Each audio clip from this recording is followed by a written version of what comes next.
विश्व का पहला स्टॉक एक्सचेंज। विश्व के पहले शेयर बाजार का जन्म बेल्जियम में हुआ था, ऐसी मान्यता है। बेल्जियम के एंटवर्प शहर में सन 1531 में बाजार के मुख्य विस्तार के लिए कई व्यापारी इकट्ठा हुए थे। वे शेयर तथा कमोडिटीज में सट्टा करते थे। विश्व का पहला संगठित स्टॉक एक्सचेंज 1602वें वर्ष में एम्स्टर्डम में स्थापित हुआ।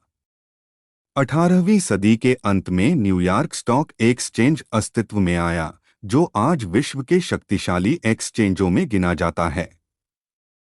प्रथम शेयर मेनिया।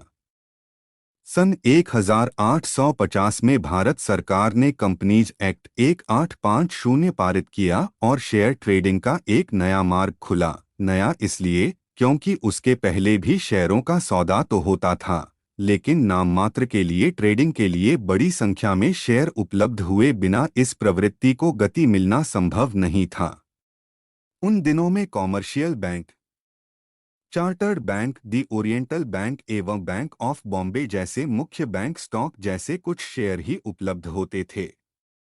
लोगों में भी शेयर में निवेश करने के लिए लगाव नहीं था। शेयर ट्रेडिंग प्रवृत्ति का प्रमाण भी कम रहता था और यह सिर्फ 6 शेयर दलालों द्वारा चलाया जा रहा था। उस समय न तो ट्रेडिंग हॉल था और न ही शेयर बाजार का मकान। इसके लिए आवश्यक पूंजी भी नहीं थी। इसके बावजूद वर्ष 1860 तक शेयर दलालों की संख्या 60 तक पहुंच गई थी। 1860 में एक ऐसे व्यक्ति प्रकाश में आए जिन्होंने शेयर मेनिया को जन्म दिया।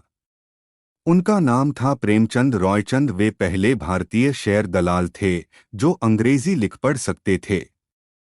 प्रेमचंद रॉयचंद ने कई लैंड रीक्लेमेशन सहित अनेक कंपनियों को खड़ा करने में सहायता की थी। शेयरों के सौदों की प्रवृत्ति बढ़ती गई और वैसे वैसे शेयर दलालों की संख्या भी बढ़कर 200 से 250 तक पहुंच गई।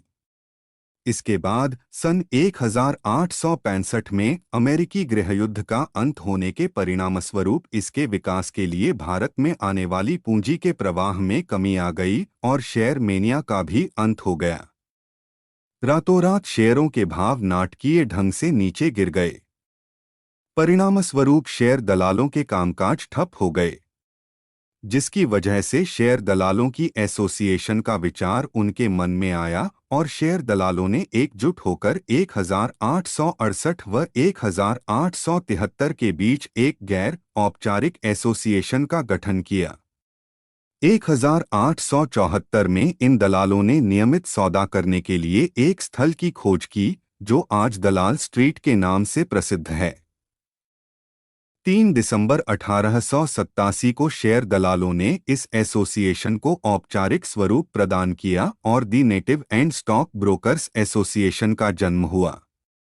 इस तरह जुलाई 1875 में मात्र 318 व्यक्तियों ने ₹1 के प्रवेश शुल्क के साथ शेयर बाजार मुंबई की संस्था गठित की। इन्होंने एक प्रस्ताव पारित किया जिसमें नेटिव शेयर एंड स्टॉक ब्रोकरों के हित, दर्जा एवं स्वरूप की रक्षा के लिए एसोसिएशन के सदस्यों के उपयोग के लिए एक हॉल अथवा मकान का निर्माण करना निश्चित हुआ। 1887 तक इस निर्णय पर अमल नहीं किया जा सका, परंतु एक ट्रस्ट डीड जरूर बनी और 1887 में इस ट्रस्ट डीड में लिखे गए शब्द वर्तमान मुंबई शेयर बाजार की नींव के पत्थर बन गए। इस तरह आज के बॉम्बे स्टॉक एक्सचेंज BSE के रूप में प्रसिद्ध विराट संस्था की स्थापना इन लोगों के सार्थक प्रयासों से संभव हुई। इस प्रकार एक वृक्ष के नीचे शुरू हुई यह यात्रा आज आधुनिक कॉरपोरेट स्वरूप में वैश्विक मंच पर महत्वपूर्ण स्थान बनाकर विकास की दिशा में आगे बढ़ रही है।